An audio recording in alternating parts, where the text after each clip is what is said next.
we have had just an extraordinary couple of days, and so much of our attention,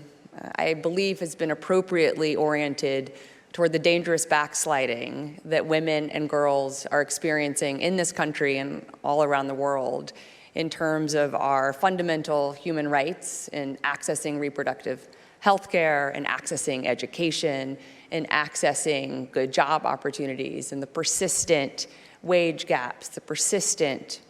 wealth gaps, the persistent opportunity and agency gaps. And yet we've also heard from many extraordinary women, and thankfully also some men, who are deeply committed to doing whatever they can to address those challenges, to bring more health services to more women in more places, to bring more educational opportunities, employment opportunities, opportunities that hopefully will facilitate and catalyze all of us to ultimately be able to live up to our full potential, to finish what my mother has said is the great unfinished business of the 21st century, and I would like to add, so that it does not remain the unfinished business of the 22nd. And there are, oh, well, thank you for that applause, yes. I hope that inequities and indignities can certainly be the detritus of this century as we build a more equitable and sustainable and vital, vibrant world for all of us.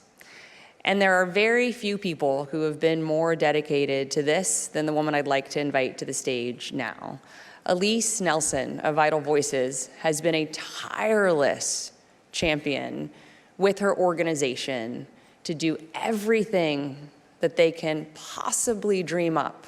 to disrupt the status quo that candidly has never worked for women,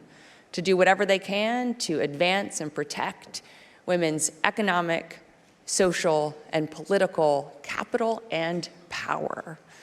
In 1995, when my mother returned to the United States from the World Conference on Women in Beijing, she and then the extraordinary Secretary of State, Madeleine Albright, established, oh yes, I think Madeleine always merits applause.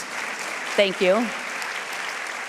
Established the Vital Voices Democracy Initiative. The organization in its current form grew out of that initiative, and last year, my mother, Elise, and many others celebrated 25 years of the extraordinary work of Vital Voices at the opening of its new global headquarters for women's leadership. And today, Vital Voices is announcing a commitment to action to invest in women leaders by launching the $100 million Impact Fund. Drawing on more than 2 decades of experience, this fund will provide financial support, mentoring and leadership training, increase visibility, access to platforms like this, and global networking opportunities for women leaders who are challenging long-standing historic injustices around issues including gender-based violence, artificial intelligence, public health, and climate change. And by 2030, Vital Voices intends to grow its network to more than 50,000 women's leaders, who they believe collectively will be able to further impact the lives of more than 1 billion people.